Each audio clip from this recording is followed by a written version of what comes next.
आज म साइकलमा हेर्छु साइकलको रिफ्लेक्टर टेप पुरा तरिकाले च्यातिहालेको थियो। त्यही भएर म डिसाइड गरेँ अर्को लाउनुपर्छ नयाँ। त्यसपछि अगाडिमा पनि हेरेको अगाडिको पनि च्यातिहालेको थियो। त्यही भएर म टेप र कैँची लिएर आएँ।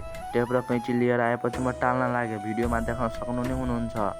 त्यसपछि गाइज लुक देख्न सक्नुहुन्छ कस्तो लागिरहेको छ कमेन्टमा जरुर भन्नुहोला। त्यसपछि राति म आइहालेँ मैले बनाएको टर्च लिएर पसलतिर। पसलमा आएर म साइकललाई आफ्नो ठाउँमा राख्न लागेँ।